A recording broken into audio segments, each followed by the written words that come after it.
Good morning, afternoon, evening, or night, wherever you're tuning into us from. We are Dhruva, and welcome to SPACECAST 101. My name is Aryan, and today I'll be the voice of Dhruva for this episode. A little bit about ourselves. Team Dhruva is the astronomy club of RVCE, and today we're going to be covering one of the most exciting aspects of astronomy, which is the visual part of it. There's nothing really as exciting as seeing a Saturn or Jupiter through a telescope for the first time through your very own eyes. And today we have someone, the guest we have here, really embodies that aspect to the fullest. Today we have Akarsh Simha. He has been visually observing for many years now, and today he's here to share his experience with us. Thank you so much, sir, for joining us. Thank you, Aryan, for that introduction and for giving me a platform to share my journey with you. Yeah, we are more than happy to be the platform where you share this journey with us. And yes, of course, we have met you quite a number of times. But for our new listeners and observers today, please do introduce yourself and what it is that you do and how it's been. Okay. Hi, I'm Akarsh Simha. I'm 36 years old. I grew up in Bangalore for the last 14 years or so. I have been living in the US in various parts in Texas and in California. And now I spend about 4 months of the year in India and split my time between the US and India. That's what I've been doing for the last couple of years. So in Bangalore here, I'm heavily associated with the Bangalore Astronomical Society, which is a club that promotes astronomy as a hobby and as a science. And in fact, I was not a founding member, but I was there soon after it was founded, like early member, and contributed heavily to growing that club. Before BAS was even founded, and even today, I was and am part of the Association of Bangalore Amateur Astronomers, where I met Aryan and others from RVC. So ABAA, as we call it, is probably been around since the 80s. I want to say maybe 82 or 83 was when it was founded. I've been attending ABAA since 2005 whenever I can. So every time I come to India, I make it a point to spend my Sunday evenings at ABAA, which is when where they meet at the Jawaharlal Nehru Planetarium. Yeah, so that's my involvement in astronomy. Back in California, I have an 18-inch telescope and more recently a 28-inch telescope. That's the diameter of the mirror for our listeners who are not familiar with how telescopes are normally described. And I've been observing for almost 20 years now, more like 19, I think.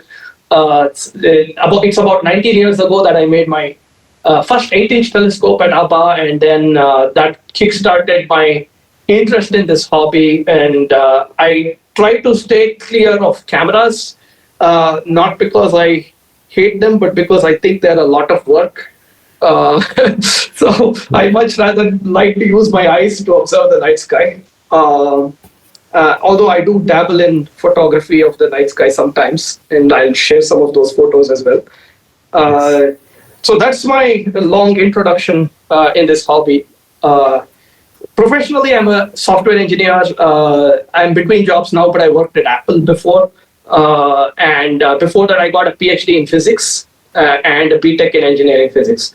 So that's a bit about my career. So, yeah. Yes, that wraps it up. And focusing on, that you mentioned it's been about 20 years since you're observing. That's more than how at least the three of us that we are old. So yeah, it's just nice to know. And yeah, it really it really hits you that for as long as we've been here, you've been observing. And yeah, especially the camera aspect that you mentioned. It's a lot more nicer to observe it with our eyes than to involve cameras. That's truly something that I'll never miss. And yeah, if I were to add, like I said in the introduction, I've been lucky enough to look through a telescope.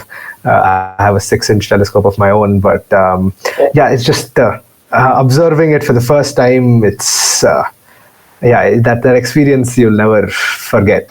And yeah, thankfully now at Dhruva we have also started building our own telescopes. We have made a 6-inch telescope from scratch, and we again now all the juniors get to have a look at all of this and enjoy it the same way as every one of us.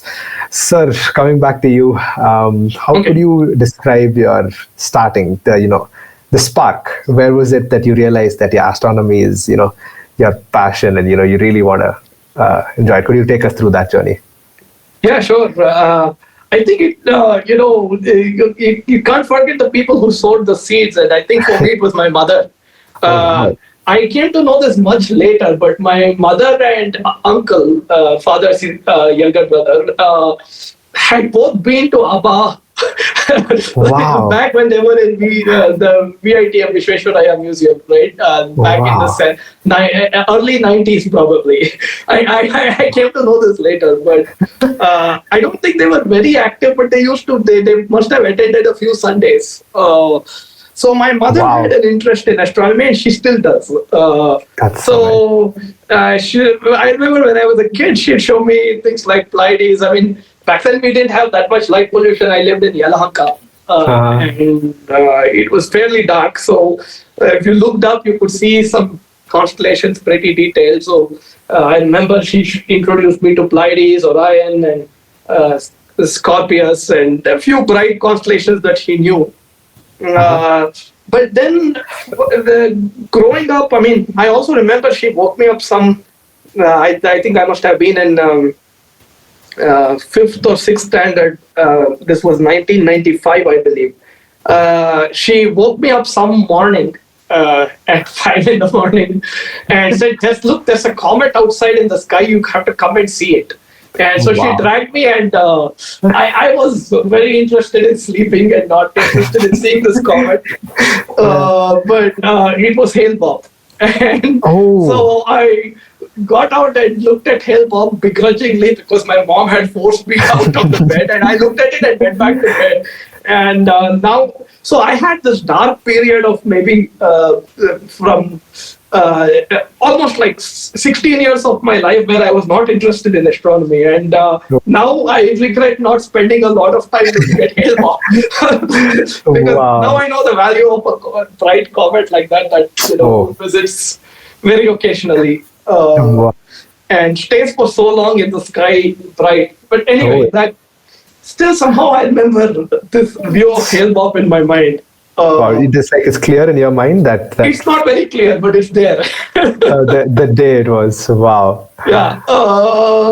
So anyway, for a while I thought astronomy was very boring because it involved memorizing the masses, and we all have these weird conceptions. So I thought it entailed memorizing the masses and radii and locations of planets and nothing else, right? Like the physical parameters of planets, and so I was very somehow turned off from astronomy until in 9th grade. I was into computers from almost 5th grade. Wanted to learn programming, and I started out as being a power user of a computer, and then eventually learned to program by 8th and 9th grade. I was really into Linux and programming and all of that. So I found this software called KStars on my Linux installation, and that got me re-excited into astronomy because I saw that it's plotting a star map, and but it didn't plot only the stars, it plotted deep sky objects. So that was my real draw. Like, there are clusters of stars that I can see, with fancy names. They are the fancy names like beehive cluster, or, does it really look like a beehive? Maybe sort of, but so the Sunflower Galaxy and all of Whirlpool Galaxy, all these names, and Pelican Nebula, all of this got me very excited, saying, is it possible to see these things? And I really longed for the fact that I didn't have a telescope or dark skies to be able to see it. But whatever I could do from my rooftop, which was like identify star patterns and constellations and try to understand where these objects were.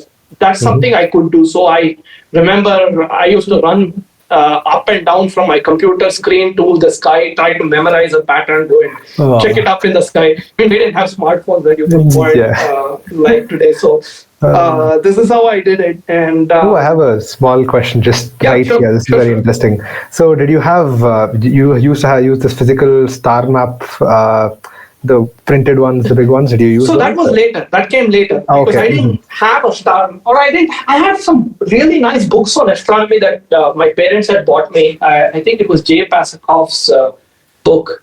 But I don't remember seeing a star map in that book. It was mostly pretty pictures and a lot of descriptions. So I used to flip through and look at the pretty pictures.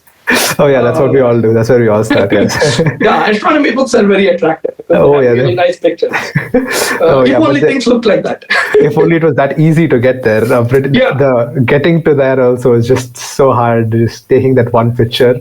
Absolutely. That's amazing. And just if you were able to explain the KStar bit of it. Yeah, sure. What exactly was that? Like what? So when you were back, like you said, about when you were 15, 16, at that time, your draw into astronomy was the KStar. So what exactly were you able to observe? Maybe you could drop in a little bit more detail there? Sure. KStars is a software that plots a map of the sky. So it's like a desktop planetarium is what we call it. But basically, it's like a star chart, but on your computer, right? Today, you have many apps doing it. Like Stellarium is very well known. Sky Safari and but back in the day, I think there were this was back in 2004 time frame. I think there were a few apps doing this. There was a commercial app for Windows called Redshift. There was a commercial app for Windows again called yeah, but there were a few apps paid, and on Linux and other platforms there were maybe like 2 or 3 free apps. SkyChart or Carp2CL was I think it was free, but for Windows back then. That was a very good app for way back in 2004, and KStars was one of such apps which happened to be bundled with this which happened to be bundled with the bigger Linux distributions. So I just happened to find it as part of the Linux distribution, and that's how I got drawn into it. So a bunch of things came together, right? All of these books in astronomy, seeds sown by my parents at a young age, and then this app. Somehow I got very interested in astronomy. But I mean, I didn't have a binocular or a telescope. I must have had some really bad binocular at home. Like this. Very crappy binocular, and I tried to point it to the night sky. I didn't know anything. I didn't see anything through it, and so I gave up. That was my 9th grade. Oh, that was 9th grade. So it took you a little longer to get back into astronomy, and you never looked back. No, what happened after that is in 10th grade, somebody from ABAA, his name was Kiran. I haven't seen him in a long time, but he was an ABAA member, and he had built a telescope. I think he had built an 8-inch telescope at ABAA. And what he did was he brought that telescope back to, he was an alumnus of my school, Purna Pragna in Sadashivanagar. So he brought that telescope back to the school, I think when I was in 10th grade, to have a star party for the students. So I remember on the rooftop of our school that night, I managed to see Orion Nebula. And Kiran told me back then that I said, is this all you can see? Because it was just a bunch of stars with a little bit of cloudiness around it. I got excited about seeing it, but I asked, is this all you can see? He said, no. If you go to a dark place, you can see much better. Wow. So I was very much interested in, having a telescope and taking it to a dark place at that point. But what happened is, it's after I left my high school. So I was in state syllabus. So 10th standard, after that, I was in pre-university college, right? So I left my high school. But I was still in touch with my juniors from high school. And they told me that they were going to the planetarium to build a telescope for the school. Okay. And that fascinated me, saying, I do want to build a telescope. I didn't know it was even possible that you could build a telescope. So, and I found out, where are you going? I also want to go there and build a telescope. So that's when I came across ABAA proper. Oh, okay. So even though there were connections to ABAA that I had met, like it was all missed connections until in 2005, maybe in April or May, I started going to ABAA. And that's where I built my 8-inch telescope. And that started really my journey in visual astronomy. So I owe a lot of credit to the former president of ABAA, Dilip Kumar. Oh, okay. For his mentorship and for kickstarting all of this. That's amazing, and that's just a amazing experience. Your journey, your what do you call it? The childhood, and you've been through everything. And so, when was it the first time when you looked through a telescope? How did that look for you? I must have seen Saturn or Jupiter, which are both really beautiful to look at through a telescope. The king and queen of the sky. And maybe also the moon, right? ABAA had an 8-inch f9 telescope back then. I mean, they still have telescopes. Back then, they had this 8-inch f9. Okay, for our listeners who don't know what 8-inch f9 means, it's a telescope with a diameter of 8-inch and a focal length that is 9 times the diameter. So a focal length of 72 inches or so, right? So they had this telescope, and we had back then very poor quality eyepieces that we used to buy from this vendor Tejraj and company, who still exists in Mumbai. They're pretty big now. Yeah, they're really big now, but they were the only vendors, or like one of the few, maybe 2 or 3 vendors back in 2005. They were there, and they used to make these plastic eyepieces because that's all the Indian market could afford. The lenses were made from plastic and not glass. And so their transmission characteristics and all of that was pretty poor. I think the lenses were made from plastic. I'm not sure. But they were like these cheap eyepieces that were based on a very simple design, and they weren't very good, but that's all we had, because anything imported was very expensive, and it was also hard to afford anything more than this simple eyepiece. That's one huge difference you can see today to back in 2005 is today you can buy, telescopes, ready-made telescopes are within the affordability of Indian market, but back then that was not the case. So we had to build our own telescopes with whatever materials were available in India, and rely on eyepieces like this. So the views were not exceptional, but it was still really nice to be able to see Saturn and Jupiter. But my heart was in deep sky objects, which is objects beyond the solar system, right? Galaxies, nebulae, and open clusters and stuff like that, or as Ravi likes to call them, extended objects.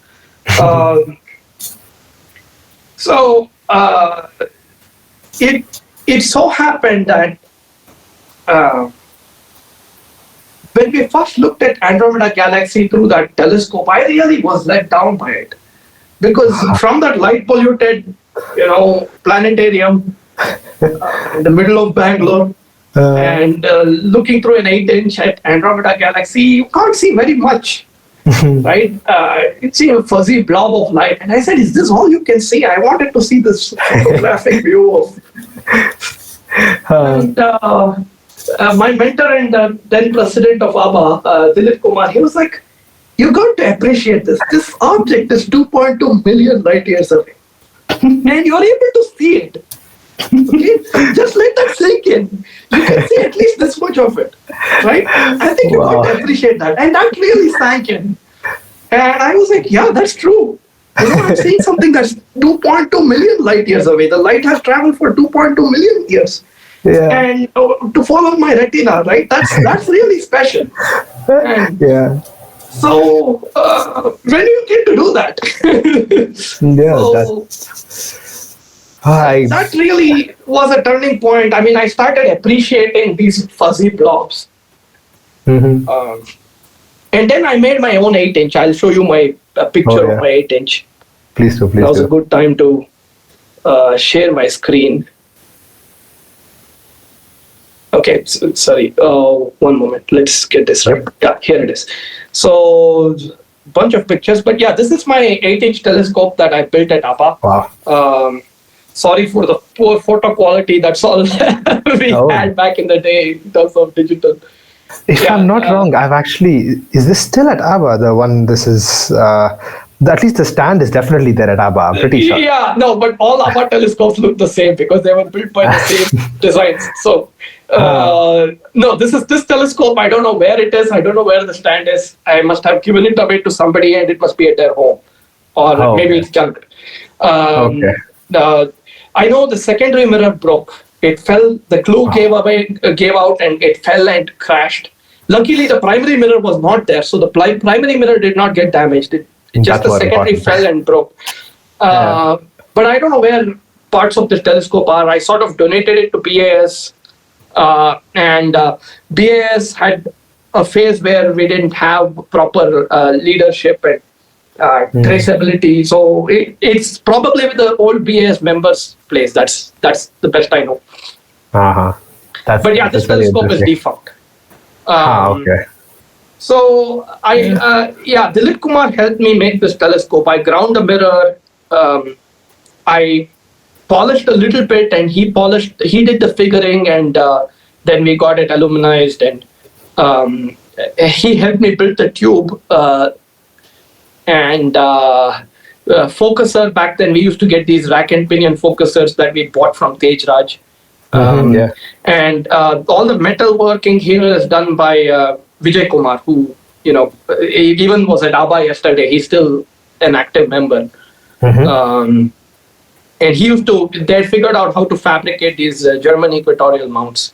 So this was sort of a standard issue ABAA telescope, and I think still is today. That's why you see it looks similar.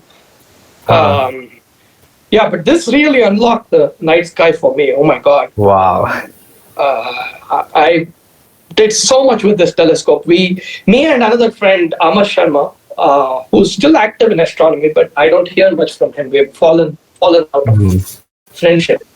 Amar and I took this telescope out all sorts of places and observed with it almost 250 objects. 250 objects? Yeah, over 2 years. We were very prolific and very fast, and we were a very, very good team.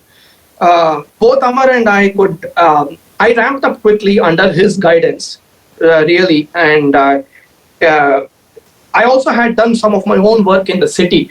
One of the things about observing in the city is because there's so much light pollution, it really trains your eyes to find that faint, smudge. It's so much harder to observe in the city than in a dark sky. So if you're trying to do any deep sky observing from the city, which I was, it really trained my eyes and to detect faint things. And honed my star hopping skills because it's just so much harder to do it from the city. So I had done about 6-7 months of city observing with this telescope. Once I built it, this is back in 2005. And this is 2005. This is the first one. Yeah. This was. I think I finished this sometime in August or like in late 2005 is probably when I finished it. And there's a person in ABAA named Prakash Subarna. He's still active. If I might add, he's actually an alumni of RVC as well. We've met him too many times. Okay. I didn't know he's an alumni of RVC. Okay. Yes. So Prakash sir, he sort of pushed me to observe all the 110 Messier objects, and I took it up as a challenge, saying I'm going to observe all 110 Messier objects in a single year of getting my telescope. So that gave me a goal. Now, a lot of people at ABAA, would finish their telescopes but never use it. And I think 2 or 3 things got me to use it. One is that I started appreciating the abstract views of these deep sky objects through the telescope, right? Because a lot of them just look like fuzzy blobs, and back then it was really disappointing. You don't see any color, you don't see much more than some from fuzziness in the eyepiece or a cluster of stars, and pretty soon you can say it gets boring if you don't have this sort of inherent obsession for it. Right, you're looking at yet another fuzzy patch, but what kept me going was I found it very interesting that you scan your telescope across this field of stars, and suddenly there is this eerie fuzzy patch. So finding the objects and letting them develop in your eyes, right?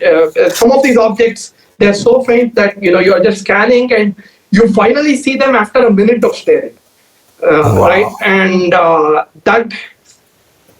that joy of discovery of uh, running into these faint objects in the star field is really what hooked me.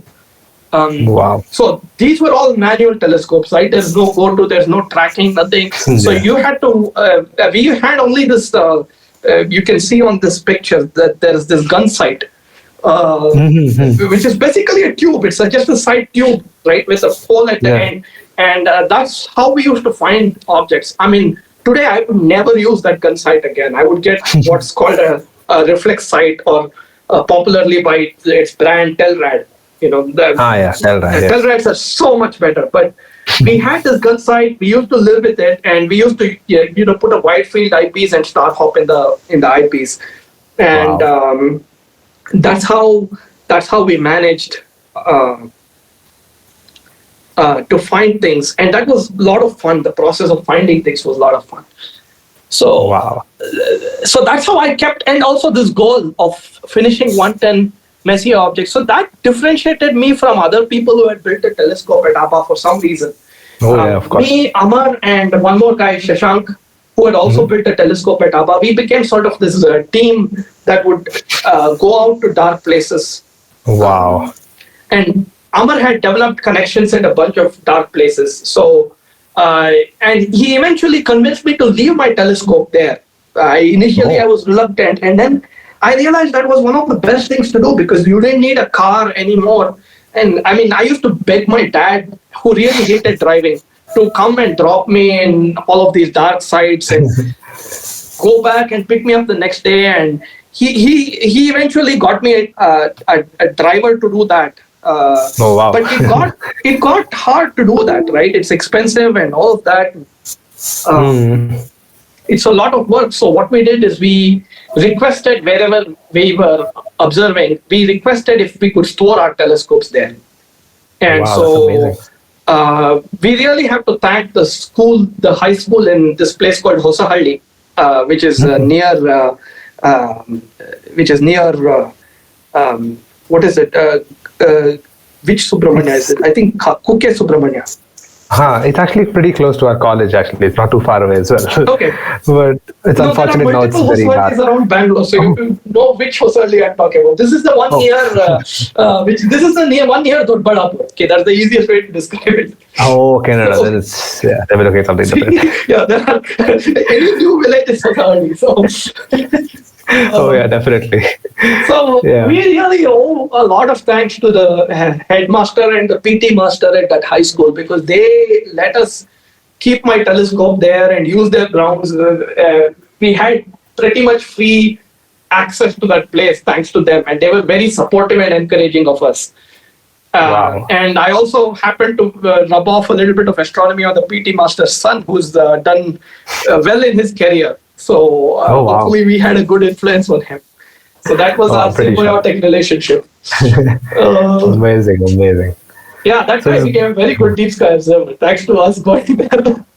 Oh, wow. That's just amazing. Actually, I have one question of the mount. So the mount is, I mean, did you develop this mount as well? Or it was just like a stand? I'm not sure. No, Vijay Kumar at ABAA fabricated this in his factory. He has a fabrication workshop. So most of the mounts at ABAA are made by Vijay Kumar. Oh, very interesting. Oh, so they have a set of all-rounders at ABBA. Now we have fabrication Yes, engineers and things. yeah. Adds up really well. Amazing. Right. ABBA was very much into ATM back in the day. Actually, before I joined, it was probably peak ATM ABBA for the last several years. Now they are more into discussions and talking about visual astronomy. And I asked Ravi yesterday, why are you not doing ATM? And he says it's intentional. He wants to also promote visual astronomy, right? And, it's not just about building telescopes. It's also about using the telescopes. Now, I mean, it's really, this is a hobby, so you can do what you want. There are people who are only interested in building telescopes and not using them. And that's fine, right? But I think it's nice to have all facets of the hobby expressed in our community. And so in that sense, it's nice to have our clubs focus on multiple things, not just ATM or not just visual astronomy. And I think that's what they want to develop, right? So I think that's a good goal. But back in the day, ABBA knew how to churn out two telescopes really well, 8-inch f8 and 6-inch f6 or 6-inch f8. They used to churn these out like, if you look at old ABBA pictures, there's workshops that they have conducted where there are people with, there are 40 telescopes or something like that, wow. All built, ready at the end of the workshop and ready to go. But it's really questionable how many of them actually took these telescopes out and observed with them, right? Yeah, that's where the astronomy, that's where the passion of astronomy is, that's where it becomes different. So it's hard. It's really hard because, firstly, earlier you could travel to Dobsonian and have a reasonable sky. Today, you have to travel further and further and further out because of light pollution.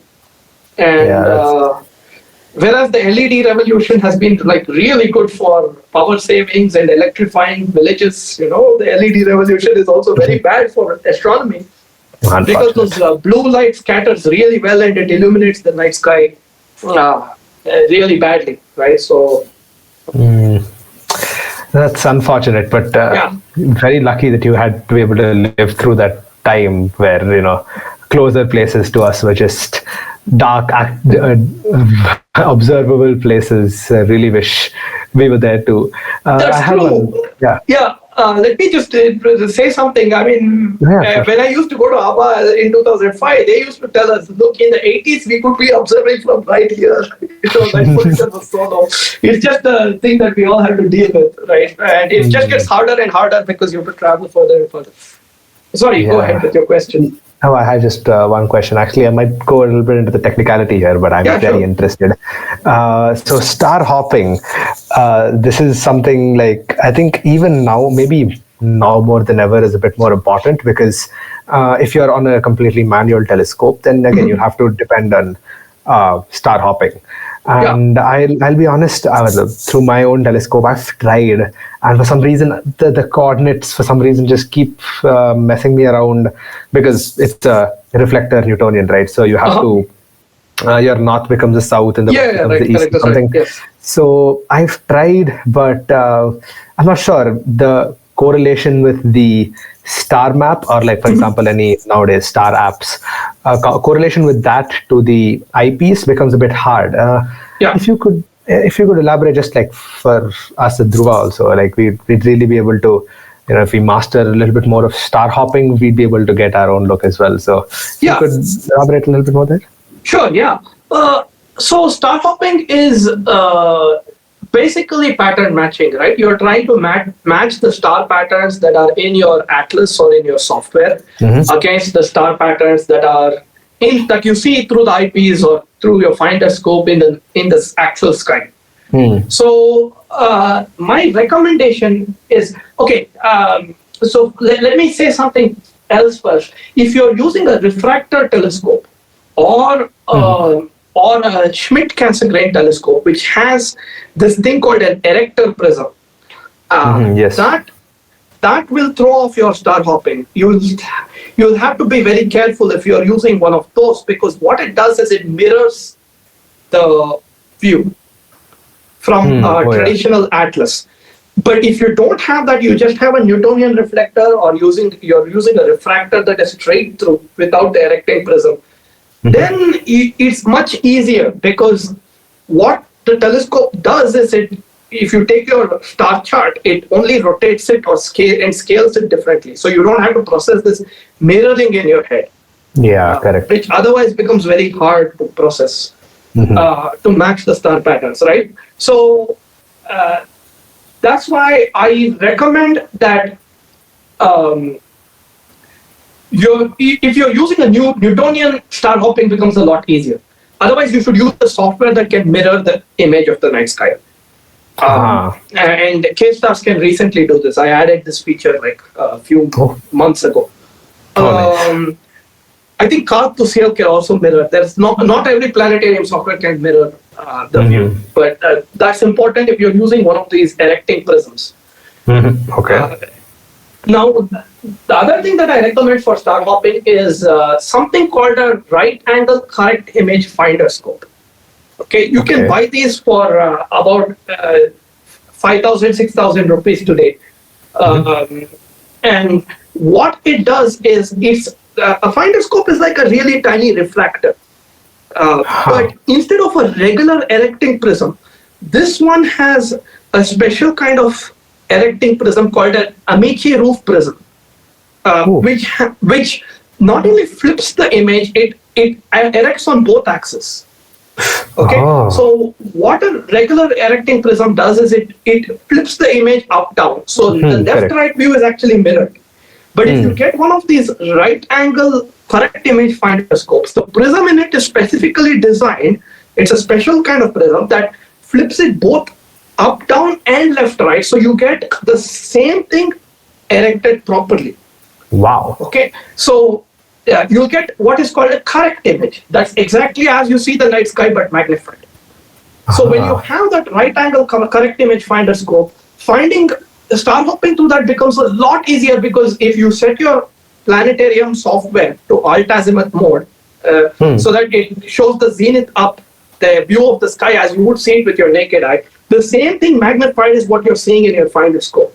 Yes. And same with star charts. Star charts plot the correct image of the sky. So you'll see it exactly as you hold up a star chart to the sky, and you look through the finder scope. It sort of the image orientation will match. As long as but with the manual star chart, you have to orient it correctly once. Like look at the constellations oriented.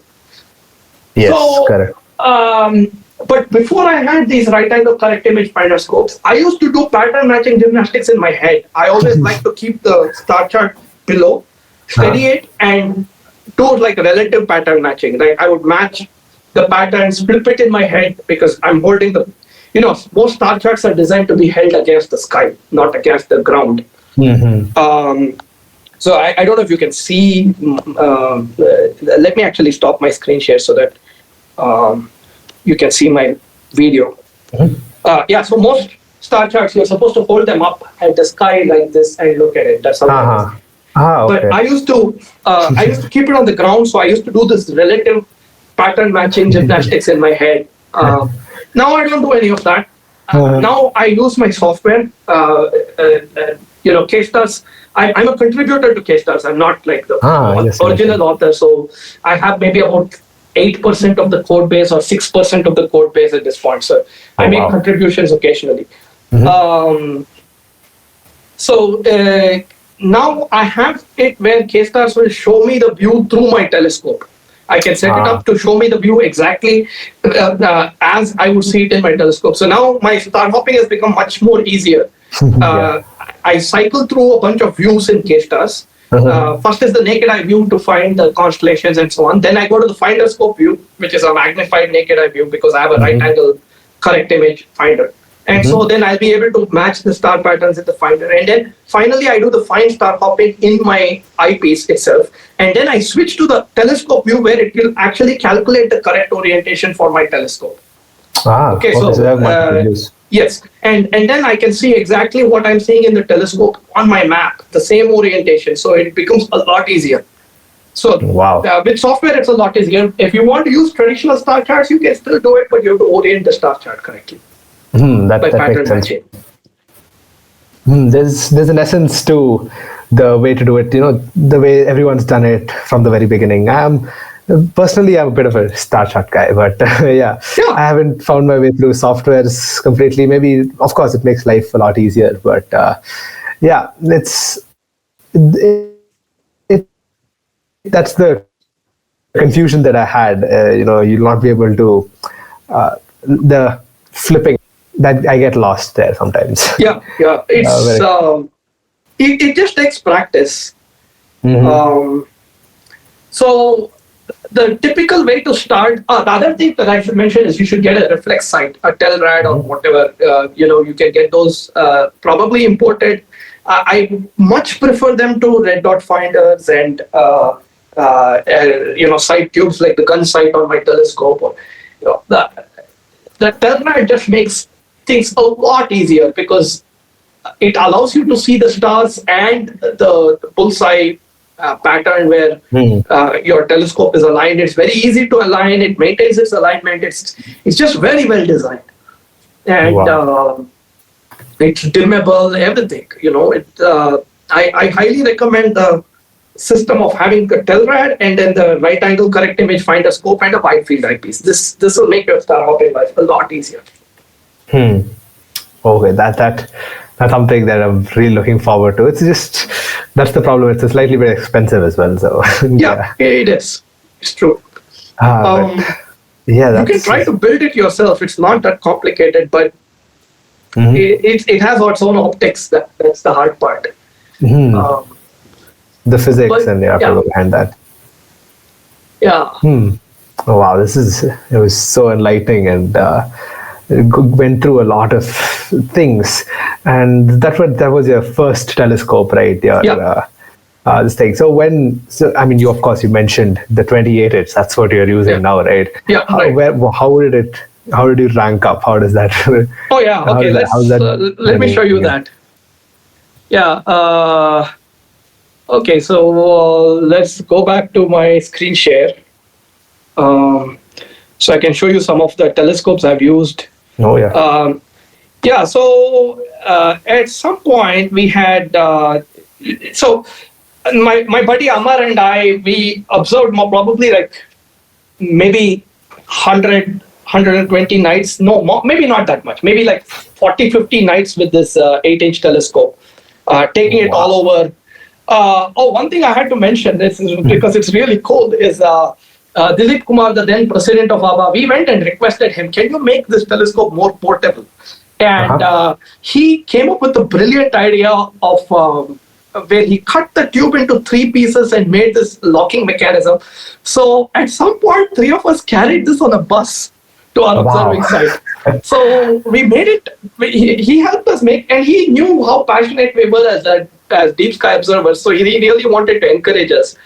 So he went through the efforts of making this ultra portable, and that's why you see the paint is gone in some places. We made it 3 pieces so that we could take it, 3 of us in 4 bags or something. We could transport it in a bus. Wow. So we did that once, and then we left it at the observing site. And it's a lot of fun. So we outgrew this telescope very quickly, or at least I got tired of seeing all these fuzzy patches. And around 2008 or so, let me show you this website. This website was a huge inspiration for us. Around 2008 or 2009 or so, my friend Amar showed me this website called Adventures in Deep Space. It's come full circle because now today I am the webmaster of this website. Okay, but back then we used to look at this website and just marvel at what this particular guy on the right here, Steve Gottlieb, who is a phenomenal observer, and many of the other observers here, we just used to marvel at what these people were doing. So if you see some of the observing projects on this website, let me pick a. This was one of my favorites. I think, is it this one? Yeah. If you see some of the projects, it's like observing globular clusters in other galaxies. So you're not looking at Wow. clusters in our own galaxy, but outside. And there are all these observing notes, especially most of them by this guy Steve Gottlieb, who's like a really master observer. And see, this is a globular cluster in Andromeda galaxy, a globular cluster in M110, which is one of the satellite galaxies of Andromeda galaxy. And all of these incredible things. And so we were very inspired by this website, and we used to wonder what it would take for us to try these things, right? And then we noticed that Steve Gottlieb used to observe a lot with a 17.5-inch telescope. Okay, so let's see if I can find one of his observing notes. You'll generally see that here's a 13-inch, but many of his logs are made with the 17.5. Yeah, so I took a look in my 17.5-inch right here. So we were like, okay, so that's the sweet spot where we need to be if we want to observe all of these really challenging things that these people in America are doing.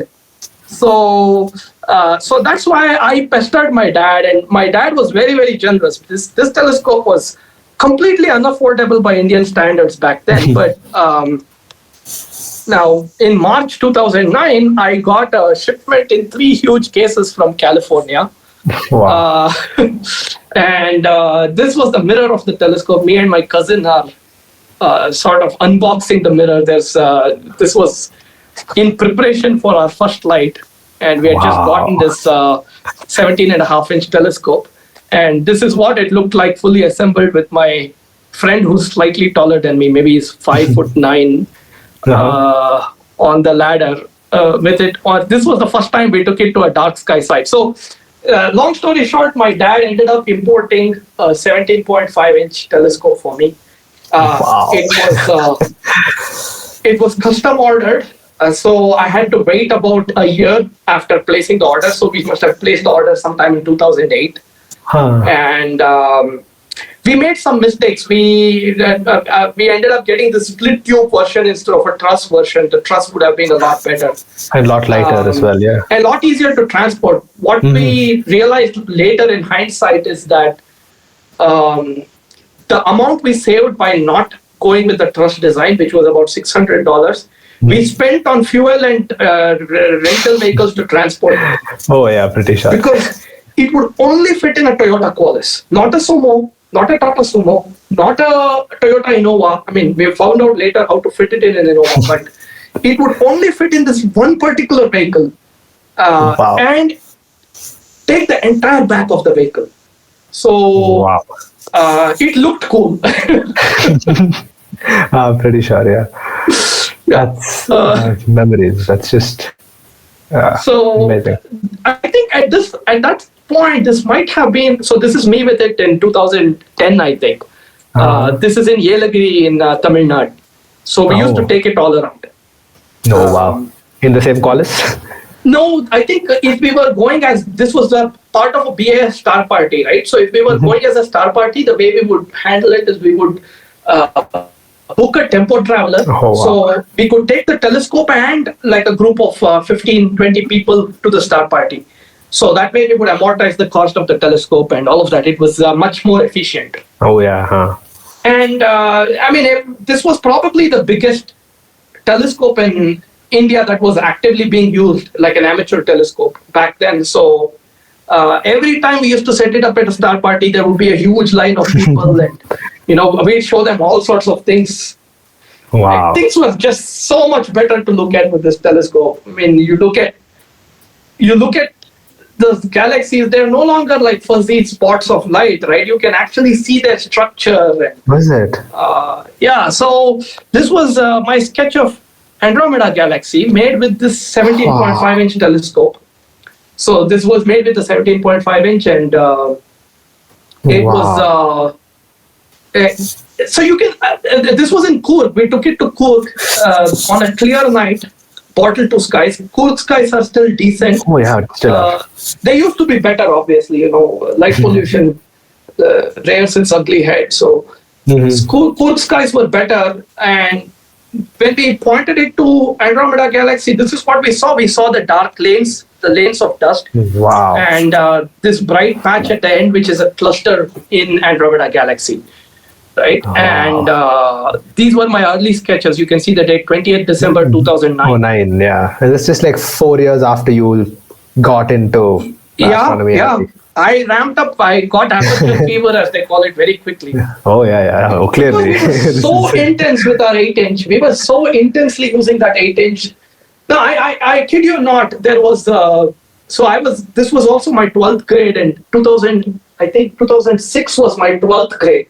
12th standard, right? And that's the time when you prepare for all the entrance exams and so on and so forth. So I was observing it December 2005. Okay, and then I sort of ramped down because I had to write the JEE and all of that. And I was so particular that I will focus on the JEE, that the JEE was on, I think, April 13th, 2006 or something for me. And after I had written the JEE, the very next day or very next week, we were out observing. Like, I still had a bunch of exams, right? I still had the AIEEE back then. That was a different exam for the NITs, and there was the CET for the Karnataka engineering colleges. But I didn't care. The day the JEE was over and I had written it, the very next week we were out observing.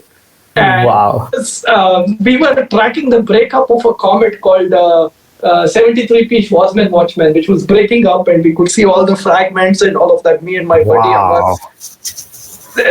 What we would do is we would take the bus to Hasahalli, okay, observe a night, and then we'd observe through the night, and at 7 in the morning we'd come back and we'd sleep one night. Okay, so one night at the observing site, one night of rest in the city, and then we go back the very next day. Wow. So we beat that 8-inch to the death.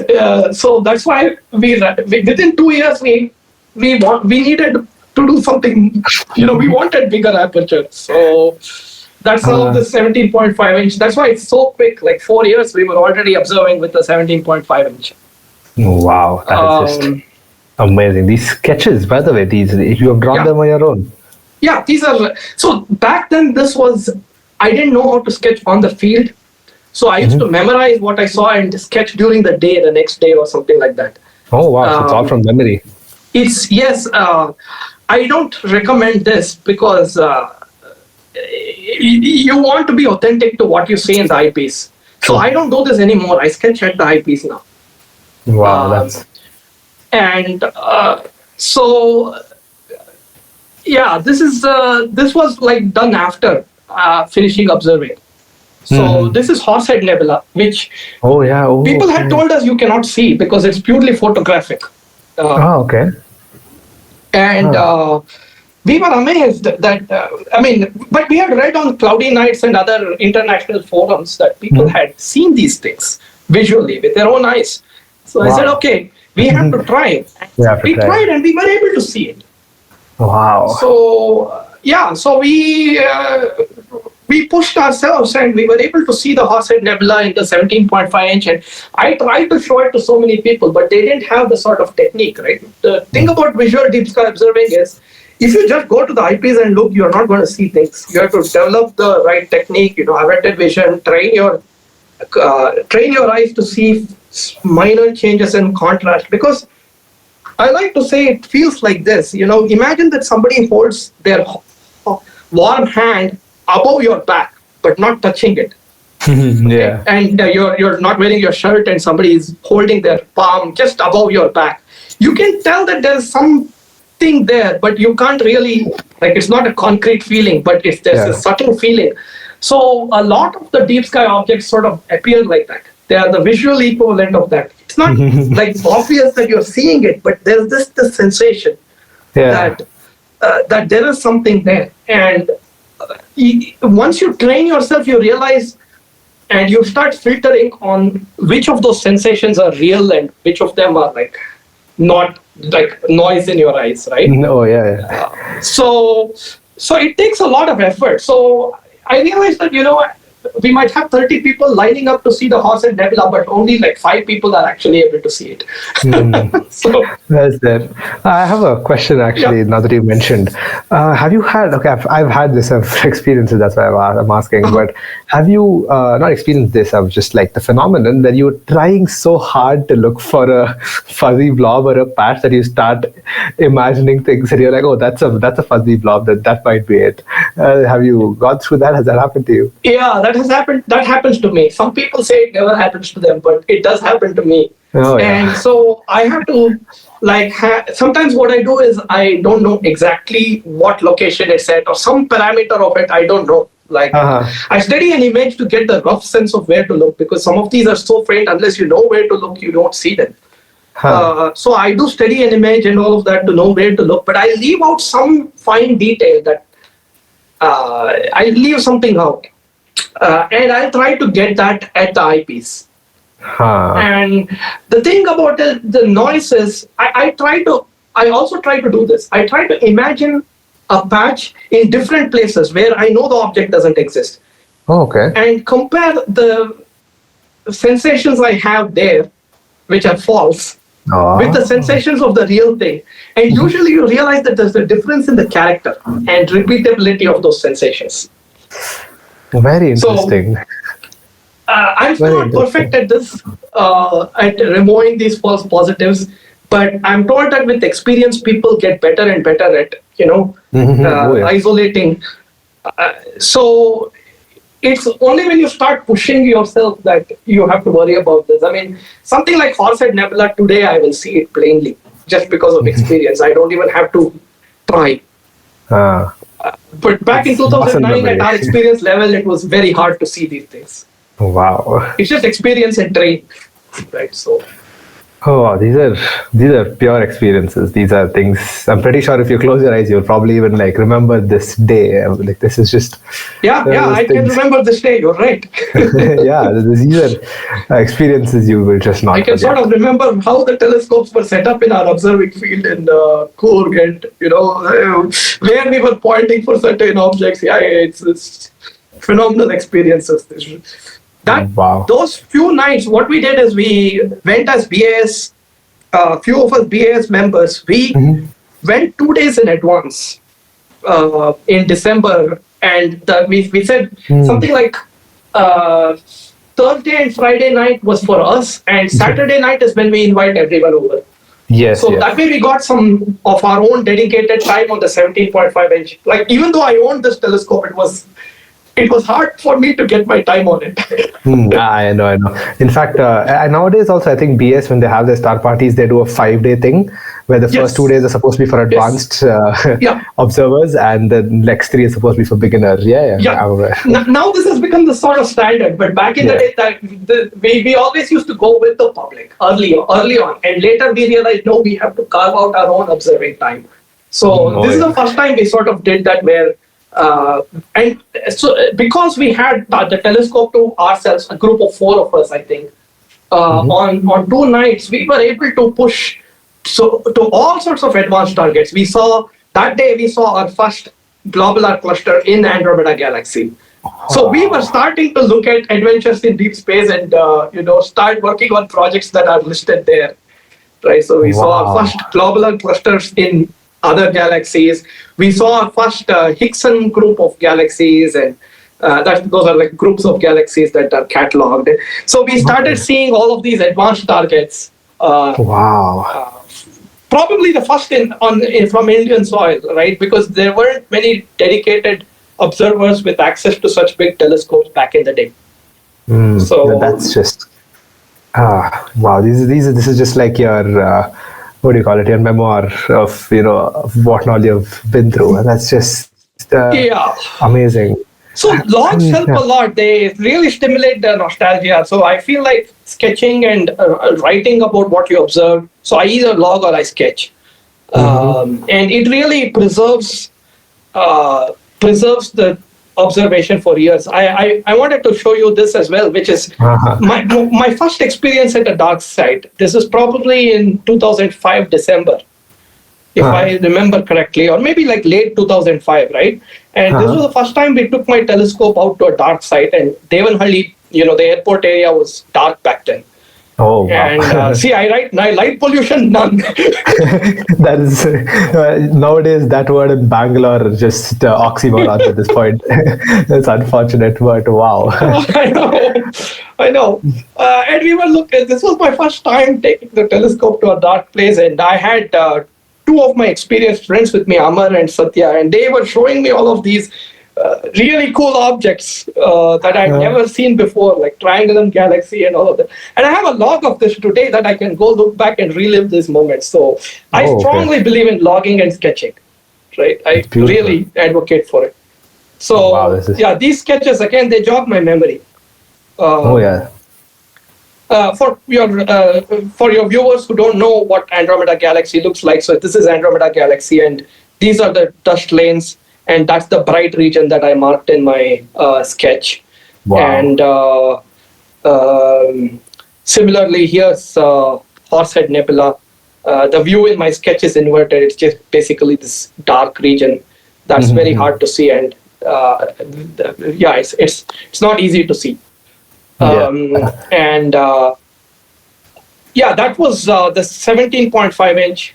Actually, today it's a completely redesigned telescope. My friend Sanat here in Bangalore, he redesigned the old telescope such that it's a truss design, and it's much more portable. You can carry it in the in the back of a hatchback telescope, vehicle. So he's done he transformed this telescope into a work of art, really. Wow. And, it's still in use. Yeah, that's amazing. And the one thing that really hits hard is when you compare the photos that you just showed of the photos that people see of Hubble that they've seen, the Andromeda Galaxy, and then you compare it to these, and just when you look at them and realize if you were able to see this in your eyepiece, being able to imagine this, it's just insane. It's like again, like you said, 2.2 million light years. Exactly. And again, light year is the amount of time light travels in a year. Light itself travels at the fastest possible speed, and this is just mind-blowing. It's just so many, like you mentioned at the very beginning, you're lucky that all that light came here and fell on your retina out of traveled 2.2 million years to fall on my retina. Oh my god. But that's just it makes you that little insignificance feeling starts to hit you, and be like, oh, wow. That is the true understanding of astronomy. But of course, we can't end this without the big guns, the 28-inch telescope that you have. Do you have any photos of those? Yeah, I will show you photos. So I'll briefly go through what happened in the US. I left this telescope 17.5 inch back in India when I got admitted to the University of Texas for my PhD. So when I moved to the US in 2010, I left this telescope behind, and I bought this 18-inch as a second-hand telescope from one of my friends who was a student also at the University of Texas. He was like my next observing mentor. His name is John Tatarchuk, and he took me out observing he had a 25-inch telescope. This was his old 18-inch. So he sold me his old 18-inch, and here you can see I've taken it to a dark site with my car. I spent a lot of years. I spent about almost 14 years with this telescope, with my 18-inch. So a lot of sketches, like this sketch of the Whirlpool Galaxy I made with my 18-inch. This was done, I think, 3 years ago. And this is exactly how you saw it? Yeah, this is exactly how I saw it. I mean, when you represent it on a sketch, you have to exaggerate the brightness. Some of these things, you have to compress the brightness range, right? But this is exactly how I saw it. This is an eyepiece sketch. Wow. Okay, so it's done at the eyepiece. Oh, so that's like almost, and I'm sure the sketches come out so beautifully. I'm trying to imagine how much more beautiful it would look and at the eyepiece. Just, of course, no color, but... I took 2 hours of studying to ferret out all of these details. They were not obvious, right? If you just looked at the eyepiece in 30 seconds, you would only see like the bright portions. The centers, probably. Over 2 hours of studying it carefully, I was able to pick out all of this detail. Oh, wow. Okay, everything here is something that I saw in the eyepiece. It's not from a photograph. Wow, that's just it's human exposure basically, not Yeah, like it's a human exposure of 2 hours. Yeah, I like to say Wow. this is a 2 hour exposure with the human eye. Oh, wow, that does marvels, and that gets stored imprinted in your brain instead of Yep. another photo in your Yeah. gallery. So if you want to see what the galaxy looks like in photographs, this is a photograph. So Wow, so yeah. this is of course your Hubble or your GWST might have taken, and that is. No, this is probably an amateur astronomer. It's not Oh, is it? Hubble quality. Yeah, this must be a ground based, Oh, wow. hobbyist. Yeah, you can take such pictures. It's not too hard. Hmm. Um, and here's the Rosette Nebula. This sketch got Ooh. printed in Sky and Telescope as part of my article in the magazine. And here's another picture of me with that same telescope in the desert in the US, in Nevada. This is the night that I made that sketch of the Whirlpool galaxy. So this was the same night. Wow. And I transport it in this vehicle. And so that's my 18-inch telescope. Recently, I built, or I recommissioned, or whatever you want, brought back to life my friend's old 28-inch telescope, which he sold me. So this is the 28-inch. So he sold me everything except he didn't have this base, what you call a rocker box, this portion. So me and a bunch of friends, we got together and built it. So it's made from aluminum tubing that is welded, and then plywood at the two boards of plywood together, and that was CNC routed and all of that. And so it's on these stainless steel rods and on bearings. So I built the lower portion of the support structure that allows it to tilt and rotate. So, but this is my 28-inch. It's very new to me. This was July of this year, and I have gotten to use it for maybe I think 5 nights now. That's it.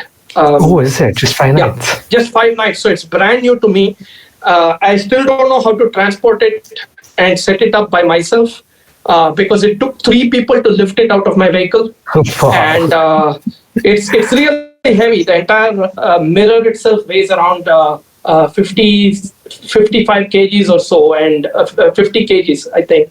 And entire assembly, like every bit of the assembly takes, like the mirror takes at least 2 people to lift the this lower portion that it's set up on. That also takes at least 2 people to lift. And so we still haven't figured out how to make it a 1-person operation. So I need to have help. You want to? I mean, I don't know. I definitely want to be going alone to places and setting it up, because I can't be dependent on other people's schedules. True. That's also very true. Wow, because of course, if you're going there to set it up, then you have to make sure all 4 of them are free for the entire night. Because exactly. By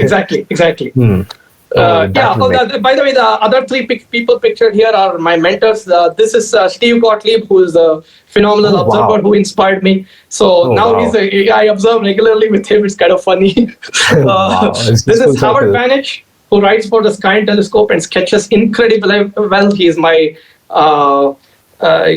my inspiration for sketching. And this is Jimmy Lowry, who was the former owner of this telescope, who sold it to me. And Jimmy also owns this telescope. Wow. Which is a 48-inch. That's a Canon. Oh, wow. That is amazing. So that's me in front of his 48-inch telescope. And there's an eyepiece to that. I don't see it. Yeah, here's the focuser. It's a Dobsonian, just like any other amateur telescope. See, it has a Telrad. Wow. This is its finder scope, which is a 4-inch telescope or something like that. Oh my God. We use a telescope like this for normal observations. It is sitting there on the exactly. Wow. Is that using a pulley system for on top there? Is that a pulley system? This is just a counterweight. It's top heavy, so they needed some. Sorry, it's a bottom heavy scope, so it needed some counterweight on the top. But it's a driven telescope. It's a go-to. It's a go-to friction drive. Yeah. So I don't have the drive electronics seen here. But there's motors down there, and that is just Unreal. Yeah. Standing next to that telescope would just be. Wow, So he controls it he drives it from the computer. The pointing can be really accurate. Sometimes it needs a little bit of star hopping in the final star hopping in the field. Wow. But generally, the pointing is very, very good. The only thing we have to move manually is the ladder. Yeah, of course. I thought you would need to observe it. Yeah. So That's it has the a only thing. really tall ladder to go up to the eyepiece. Oh, I So, remember you were shown this photo at one of Yeah. your sessions, and I'm like, wow, the ladder has to be as tall as the telescope. Yeah, it's very scary to climb that ladder at night, but we have gotten so used to it that we just do it without thinking. Wow. And of course, you need to sit there, sketch at the eyepiece, and just. Yeah, Wow. sometimes I've done that when it's just me and Jimmy, the owner of the telescope, and just the two of us. Sometimes I take my sketch pad up there and sketch. Wow. That is just. I have a physics Yeah. question related to that. Sure. So, in fact, starting from your 18-inch telescope, I observed that the entire the movement happens at the bottom. You have the altitude was obvious, but the azimuth, how does that rotate? That I did not understand. Number one. So let's see which telescope shows this well. Actually, maybe I'll show you the build page for my 28-inch, so I can show you the partial photographs. So here's,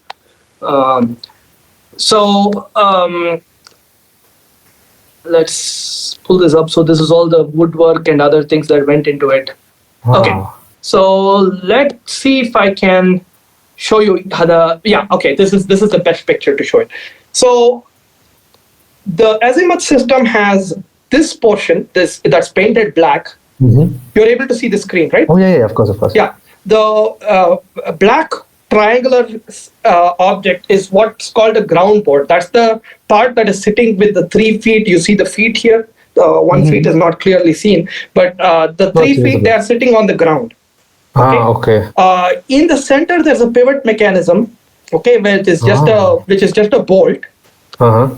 On the other side of this black painted ground board, so this is the other side. You see there are 3 points, and at those 3 points we have these Teflon pads, which are low friction. Right, Teflon is a very slippery material. So you can see that here in my mock-up, I've placed those 3 Teflon pads to fix them later. This is the same piece of plywood that became that black piece later. Okay, that got painted black later.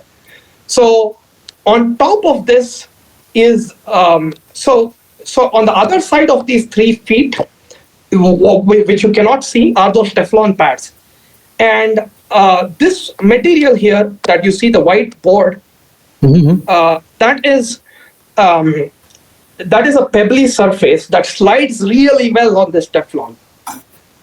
Okay, very interesting. So that board is fitted to the back of this plywood structure that eventually becomes the box in which my telescope sits.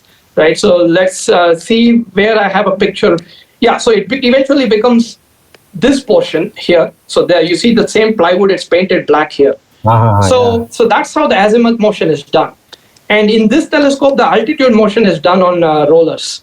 That was simple. Yeah. So the rollers are much nicer to turn it into a go-to, because you can drive that shaft and the telescope will move in altitude. Yes, of course. Okay, so it's done. The rollers are built with the roller system is built with the idea that this will become a go-to later. Okay, and the idea is this design that I showed you with the Teflon pads, this bearing, azimuth bearing assembly, this is designed for manual operation. But the idea is I'll scrap this and make it a go-to later. Wow. That involves a little more laser cutting and all of that. So so that's still pending work. Oh, I have multiple questions actually. I really want to, because of course you designed this, so you must know. I ripped off Howard Banish's design. So I copied the design from Howard Banish and another guy, Randy Poof, also. But yes, I understand in and out of this design. I'm pretty sure you do. Yeah. So again, the azimuth, the altitude makes sense. The azimuth, so you have Teflon pads. Yes. So you have it's a friction system basically. Yes. You have a Right. Teflon pad, and you have the what do you call it? The pebble surface. So it's able to Yes. just move around without a lot of Correct. friction. Correct. But then, like that's just a free system, right? I mean, the telescope It's a will free system. literally slip out of the board, right? Okay, so no, it can't slip out of the board because the friction, the static friction, is enough to. So, firstly, in the altitude, the telescope is balanced. Okay, Yes, of so course. it's balanced with counterweights and so on and so forth. So it won't just roll on the altitude rollers. There is just enough friction on the altitude rollers, and we also have a small device to increase the friction there. Just a plastic collar to clamp on one of the shafts, such that we can adjust the friction such that it remains stationary unless pushed.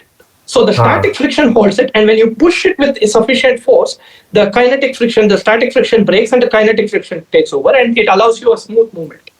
Wow, very interesting. And Teflon, people have found out that Teflon is the best material to balance the static and kinetic friction properly. Wow, interesting. Yeah. But again, so I'm just trying to see. So this is your plate. This is your the plywood. Let me see your video because I can't see it when I'm broadcasting. So let me try to understand what you're saying. Yeah, go ahead. I'm very interested in this thing because I remember the first time you talked about the 28-inch telescope on your on ABAA. I was extremely excited, and I read through your notes, and I'm like, wow, this is just.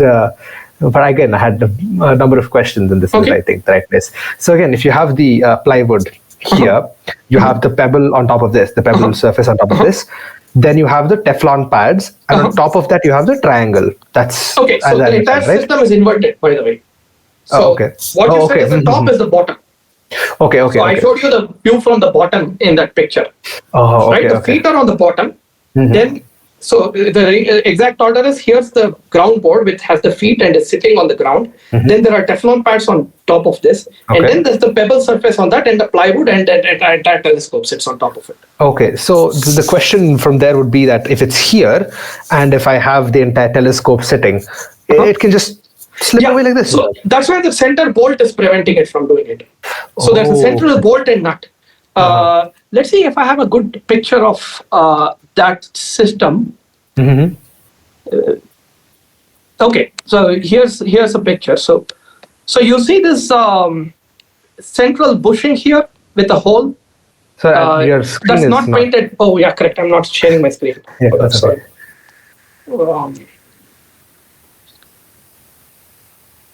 Okay. By the way, I want to keep track of time. I don't want to keep you too long. I'm getting excited and I'm sharing, so feel free to cut me off whenever. No, in fact, I think now at this point, I'm also just I have a lot of questions. I'm also just clearing it personally. The others will manage. That's no problem. Okay, you can please continue. I have a lot of time.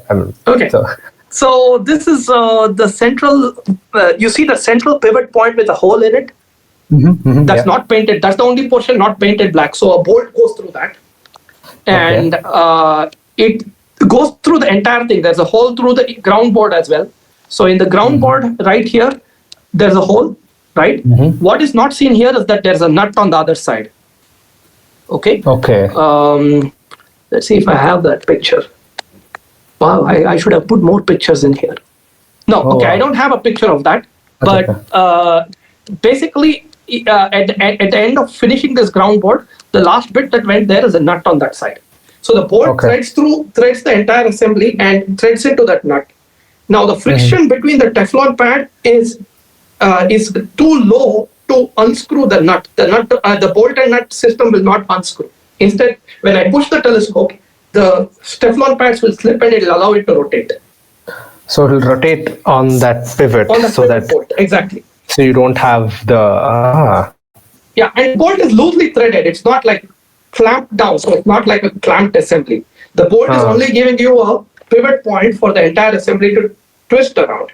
And the things around that bolt, like that bronze bushing that you saw, are all low friction. So that bolt the thing will rotate around the bolt very easily. Wow. Right? So that's the assembly. Okay, so if I had to go through this entire thing, because it's very interesting and I would love to go through it. So you have the, okay, maybe you can't see my video, but yeah. I can see your video.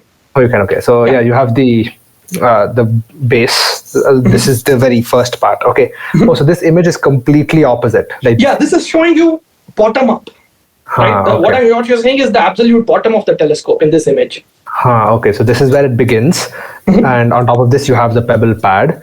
The pebble surface. On top of that, you have the 3 Teflon pads. No, the Teflons come first. So the Teflons are on this black part. So the feet are on the bottom of the telescope. Okay.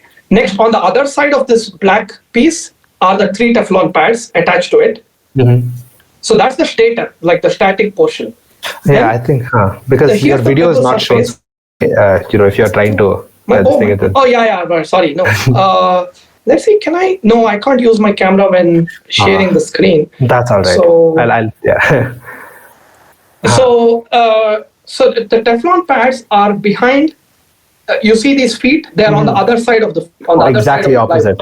Yes. Okay. So these feet are the bottom that contact the ground. So you're seeing the bottom view of the telescope. Okay. Then on the Teflon pads remain static. They are stuck to the ground because it's on this static piece of plywood. Okay, so this is the piece of plywood that rotates the this portion, the one that's not painted in this picture. Correct. Okay. Okay, and the pebbled surface is attached to that. It's glued. This is the pebbled surface. You can see the pebbles. Yes. The pebbled surface is glued to the plywood, facing down such that it makes contact with the Teflon pads. Oh, wow. Just wow. So that's this is the standard textbook design of a Dobsonian telescope. By the way, is it? This is the textbook design. Oh, the altitude is not a textbook design. So this is the textbook design of a big dog. I should say that. The small dogs, people like to use roller bearings, and all the commercial dogs, they use roller bearings. They don't use Teflon against laminate. But the Teflon against laminate is the standard design for big dogs. Wow. If you would have told me this was your design, I would have believed you. This is it's standard. The altitude, none of the designs are mine. Okay, the CAD drawings are mine, the dimensions are mine, and all of that. None of the designs are mine. But even the altitude. But it's your implementation. You did the entire thing. Yeah, me and 2 friends did the entire implementation. Yeah, that itself is just. So this altitude system, the rollers, that's not standard top design. That's Howard Banich and a few other people copied him. So that's unusual.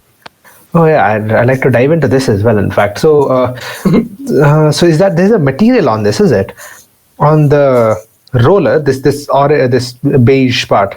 Yes, this thing. It's the same pebbly material. Oh. Okay, it's just leftover. Really, there should be some metal there. Eventually, the idea is that we will put a metal strip there. So it's metal on metal. But this was left over from the previous design because earlier it was designed to roll on Teflon. Okay. So when you want to roll on Teflon, you need this pebbly laminate surface. So they had, the previous owner had built that with the idea that it'll roll on Teflon. But I changed it to rollers. So in fact, we had to sand out all of these pebbles. So we finally realized that the pebbles were causing I tried to point to Andromeda Galaxy and I let go of the telescope. It swings Andromeda Galaxy out of the eyepiece field because it's aligning between the pebbles. So then my friend here, this guy Randy Kufal, he's very smart. Okay, with mechanical things. He helped me build the telescope, and he came up with the idea saying, just take sandpaper and sand the pebbles out, and it'll be fine. And I did that, and it worked. So it works very well. We have this, the sanded version with the pebbles removed. We have the same fiberglass. That's fiberglass rolling against steel rollers, stainless steel. Oh, stainless steel, huh? Wow. And then the friction. A few more actually questions. So the friction, does it? Do you have to do any calculations for the friction, like the material and everything, or is it just trial and error? So if you are going with standard Teflon and laminate. This is the Bible for building Dobsonian telescopes, by the way. I'll show you the book here. Let's see, where is the book? Yeah, this book, The Dobsonian Telescope by Dave Kriege and Richard Berry. Dave Kriege is the guy who made my 18-inch. Okay, it's what's called Obsession Telescopes. He runs a company called Obsession Telescopes, very, very famous. And Obsession. Yeah. Oh, okay, very interesting. And he really took I would say he's the next pioneer after John Dobson. So John Dobson built the original Dobsonian and Dave Kriege built the modern Dobsonian. Okay, so so Dave Kriege's book is the Bible, and he came up with this idea of using Teflon and laminate. So he found out that combination works very well, and so he made the first really smooth moving Dobsonians, and almost any modern day Dobsonian is a ripoff of Dave Kriege's designs. Wow. And you know him? So, like you said, he built your telescope. No, I don't know him. I have a friend. I mean, he built my telescope, as in it was purchased from his business, right? By the previous owner. Yeah. No, I don't know him, but I know a friend who knows him, right? Like the two level. That's one level at this point, but yeah. Wow. So in this book, if you want to build Teflon and laminate, there are detailed calculations with friction coefficients and the forces that tell you how big the Teflon pads have to be. Oh, wow. So I used that calculation to make my azimuth. Oh. So I calculated based on his book how big my azimuth pads had to be. Mm-hmm. But for the altitude, it was just luck that it worked. So that's why when we came up with the altitude design, I told my friend, this was all very last minute. Like the telescope saw first light 2 days before it had to go to the star party. Okay. Oh, wow. So we were targeting it for Golden State Star Party, and we built it on that timeline with that as the deadline. And let's see if I don't have a close-up of that friction device. Okay, so last minute we said we don't know if the friction is going to be enough. We thought, okay, it might be too smooth. So in the last minute, we created it's not seen here. We created maybe it's seen in the final picture. Let's see this. Yeah, here it is. Yeah, so you see that small extra piece of plastic sitting in front of the bearing? Which one? It's hard to see. Yes. So here's compare this shaft with the left shaft with the right shaft. The left shaft has just the bearing. The right shaft has some black piece on top of it. Correct. Why is that? So what my friend designed is he designed a plastic collar which you could tighten with screws to apply a varying degree of friction on that shaft. Oh, wow. Okay, and the idea was that we would adjust that to get the right friction. We did adjust it. Okay, and we were able to tune the friction. But we found out that even without that, by pure luck, the friction was just right. Wow, that's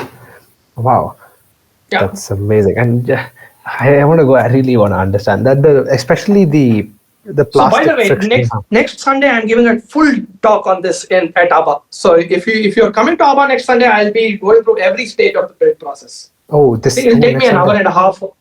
Maybe I have to split it over 2 sessions, but. Okay. Yeah. Why is it so unfortunate? Our exams are starting there. But, feel free to ask me questions. It's now itself. I can also go over it now. No problem. Yeah, I won't. Yeah, I won't go too much over it. I don't want to do double. No, you can drill down. No problem. I mean, if you're not coming to ABAA, feel free to drill down. I'll try my best to come to ABAA as well. I mean, that will be amazing. But that's because exams will be there. So, in fact, So I wanted to continue on this a little bit more, especially the friction. Would you know how that works? Because screws and when you try to contract the friction, is it like a circular, if the bearing goes like this, is it like clamped down on it, or is it just like a screw? How is that? So I'm trying to recall what we did. Okay, so here's what we did.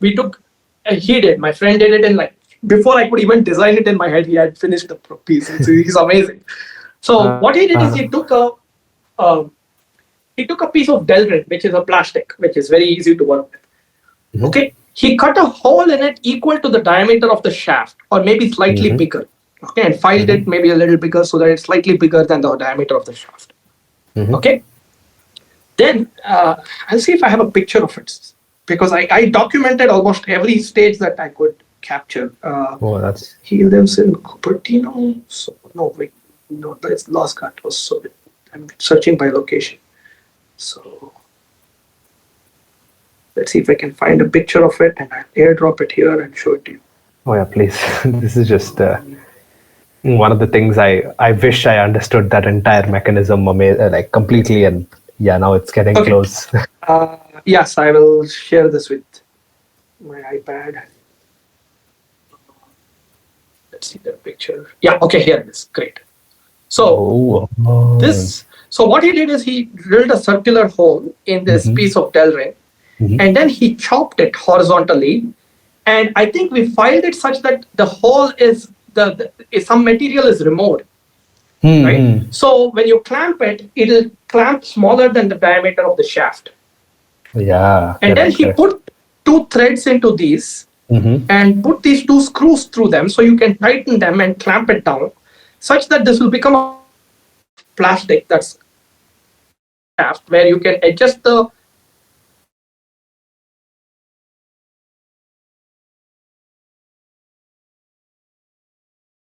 those 2 bolts at the top.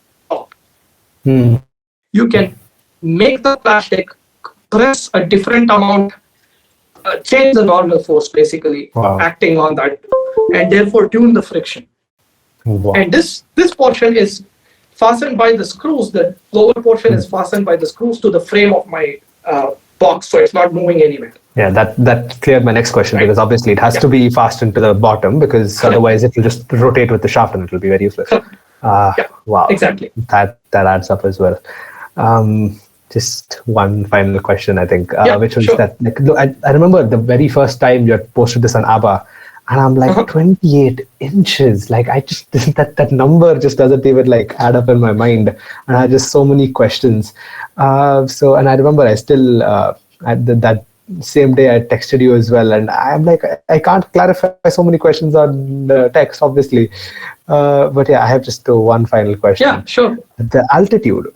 So, obviously, you guys have balanced it on by weight and everything. Where does the center of mass of that lie? Like, how do you make sure that at any angle it's still working perfectly with such a heavy telescope? Yeah, so you have to adjust with counterweights such that the center of mass lies at the center of the curvature of this bearing, altitude bearing. Okay, so this the curve. The curve. Let's look at a different side view or something. Do I have a side view? Maybe the last picture, this view. Okay, so so that big. Okay, here. Okay, so this circular portion that is part of the altitude, whatever you want to call it, trunnions as they call it, because terminology from cannons. That's basically the circular thing that's rolling on those rollers, right? So the center of curvature of this circle, which probably lies here somewhere, should be the center of mass. Like, okay, it lies somewhere in this region, right? So I should really try to mark. I don't know how to mark up this image, but don't take that much attention. I think I understand. So, but you understand this, the center of curvature of that circular portion is where the center of mass of the telescope should lie. If it does not lie there, then you will have balance problems at different altitudes. Now, because there is plenty of friction, some amount of imbalance is well tolerated, and that's a good design. That, because when you change eyepieces, the weight is constantly changing. Different eyepieces have different weight, so the balance will always, the center of mass will keep changing. Okay, and in a good, well-designed telescope, which we arrived at by pure luck, the friction is just enough to maintain. The static friction is enough to maintain it stationary with all sorts of eyepieces that you might put there. Interesting. So at the back of this mirror box, right at the center of that mirror box, there are 2 tubes which you fill with ball bearings for weight. So the idea is you can pour as many ball bearings in it as is necessary to get the balance right. Wow. And so it's balanced with a counterweight at the back. No, so you can vary the counterweights as well to make sure that not only the friction but the counterweights as well. Correct. Amazing. Wow, that also makes sense. Yeah, most telescopes are top heavy. Okay, Okay. the exception is Jimmy's 48-inch, which you saw that needed counterweight on the top because it's bottom heavy. But most telescopes, including mine, are top heavy. So that's why there's more. We have to add counterweight at the bottom. Top heavy in the sense that if you didn't have weights at the bottom, it'll go down. It'll tilt downwards, exactly. So top heavy, as in the center of mass is higher than where it should be. Because the problem is, even though there's a very little weight at the top end of the telescope, like all of this stuff is very light, but it has such a huge moment arm, right? Oh, of course. The distance from the center of mass is very huge, so it'll add a lot of. It'll contribute a lot to pulling the center of mass that way, even though its mass is light. Yeah, the torque acts downwards higher. Yeah, the mass. Yeah, that makes sense. That makes a lot of sense. I don't know. I just want to keep going, but keep going. No problem.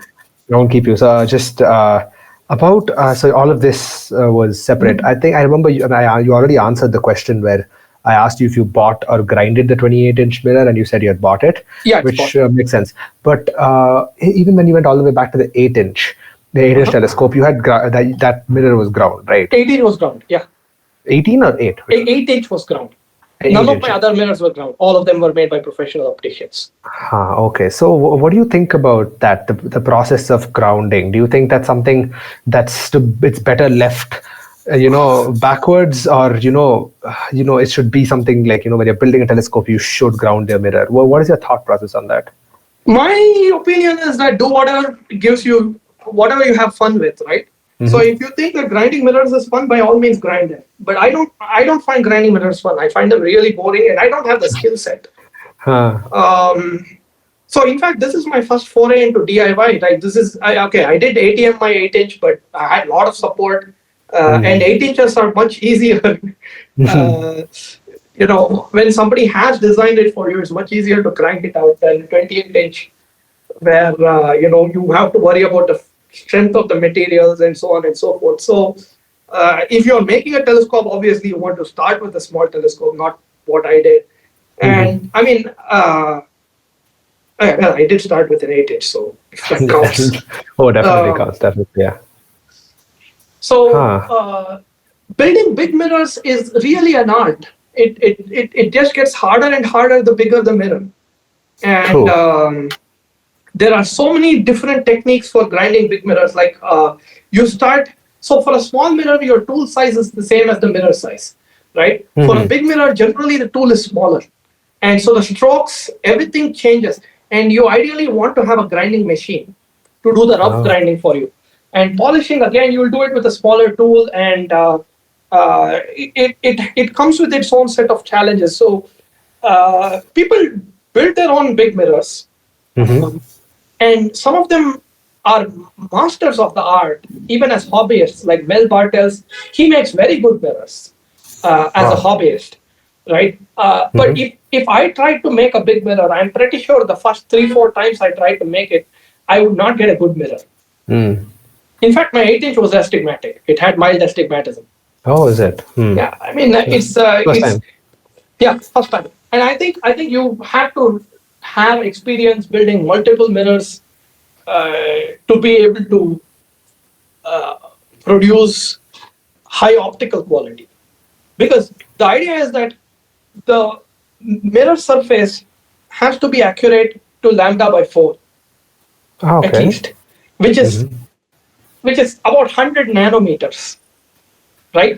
Wow. That is, this is, the width of a human hair is 100 microns, right? So it has to be 1,000 times more.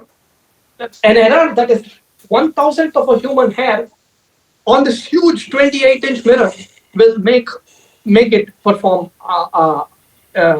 poorly. Oh my gosh. Yeah.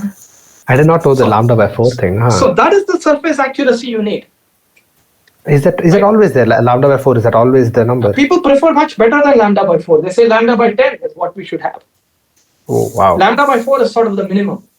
Oh, and so the professionally made mirrors, they're done by like machines, like laser machines or something? No, these are still hand ground and like machine ground and machine polished and hand figured. The final thing is done by somebody who looks at the figure of the mirror and then takes their tool and and polishes certain regions of the mirror to make it the right curvature. So it's still there's a human level There's a to it. human component to it, yes. Oh, wow. Figuring is done by hand, or even today, for the best mirrors. Oh, okay. So even all the professionally made ones, I'm pretty sure even yours would have had that. Yeah, human that's someone. right. Yeah. And you got it sourced from somewhere in Texas itself. Well, I mean, I got it easy because my friend sold it to me. He had already purchased it, right?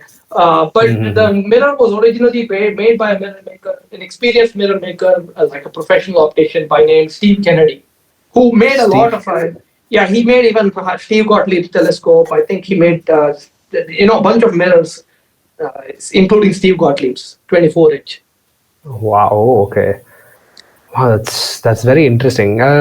If you had any sources on grounding, so maybe just as to get an understanding and experience, because even here at Dhruva, we have made our 6-inch telescope, but the only thing is we bought the mirror. Okay. So to be able to, get that experience, a fully in-house built telescope, just as an experience, we'd love to go through that process at least once for, say, an 8-inch telescope. Would you be able to guide us to some resources, maybe if you're aware of, at least for the smaller telescopes? Would you know there's something that, that teaches us somewhere? There are plenty of books. I mean, many of them are old, and but they're not outdated because the methods are the same. So some of the resources that we all refer to when making my 8-inch and so on, or were popular at ABAA back in the day, are there's a book by Edmund Scientific or Edmund Optics called How to Make a Telescope by, I think the author's name is Sam Brown. Now, these books are out of print today, but they are now available for free as PDFs on Edmund's website. Edmund themselves released it. So you can get How to Make a Telescope. That's one book. P.N. Shankar, who is one of the key members of ABAA, and I think even a past president. Oh, nice. And who was a professor of fluid mechanics or like a researcher in fluid mechanics. He's no more. He took a bunch of these information and wrote textbooks for an Indian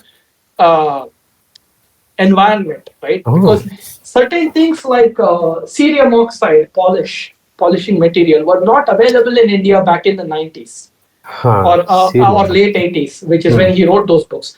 So he wrote How to Make a Telescope using materials that are available in India. Okay? Wow. Today, of course, you can get cerium oxide. You can get all of these fancy materials. There's no problem. So that's the second resource, P.N. Shankar's book on how to make a telescope. Again, PDF available on the internet.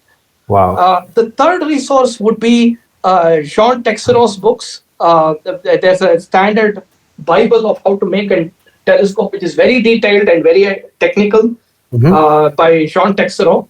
Jean Texereau. Jean, first name. John.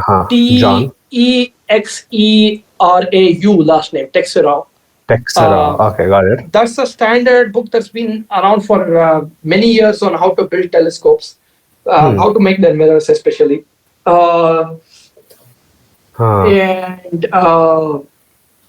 Stellafane. Stellafane is a telescope making club that has been around for hundreds of years in the US. I don't know how long they've been around, but they're like the original telescope maker community of the US. Sorry? Could you come back? Stellafane, Stellafane, Stellafane. Fane, got it. Fane. It's the name of a place in Connecticut in the US. Okay, interesting. So Stellafane, they have a website that tells you every stage of making a telescope. Wow. And John Dobson has a video that is now available on YouTube of showing how he makes an entire telescope and tests it. And so you can follow along with John Dobson. Wow. He does the grinding as well? He does the grinding as well. And in terms of amateur telescope making, another big name is Mel Bartels, Melbartels. Mel Bartels. His website has a wealth of information on telescope making. And he's on the cutting edge now. He's trying to make these ultra lightweight meniscus mirrors where you can lift a 28-inch mirror and, this. I mean, if I had a meniscus mirror, I would not be struggling so much to move this telescope. It's like he's still in the process of doing that. It's still like evolving technology as they figure out how to get it to work perfectly. It works well. I mean, Howard has one of Mel Bartle's meniscus mirrors in his telescope. Howard Banich, he has a 30-inch that he can lift. Maybe with one hand. No, I think one hand is an exaggeration. It weighs about 16 kgs. A 30-inch mirror, whereas mine weighs about 50 kgs in comparison. 30 versus 50. Yeah, 15 versus 50 kgs. 15. Wow. Yeah, 15 kgs. Really easy to lift. Maybe a little more, maybe 16 kgs, but not much more than that. Right? And he can. So these are these ultra thin mirrors that support themselves because of their shape, and it's really cutting edge technology in the sense that they haven't figured out fully how to control the temperature. Problem with those mirrors is because they are so thin, any variation in the temperature of the environment will affect different parts of the mirror differently and change the figure of the mirror. Remember, it has to be accurate to the thousandth of a human hair. So even the slightest thermal expansion will distort the image of the telescope. So they are really trying to figure out, they've figured out how to support it. They're trying to figure out how to get the thermals right still. And I think they will figure it out. I mean, it's not rocket science. I'm sure they will figure it out. And once they figure it out, I mean, I'm sure, we'll all be moving to that. Yeah, I'm already imagining the future. Yeah, there's the future where we'll have someone else with a 28-inch mirror with a telescope. Yeah, ultra portable 28-inch telescopes. They figured it out. How to make it ultra portable. Wow, that is just.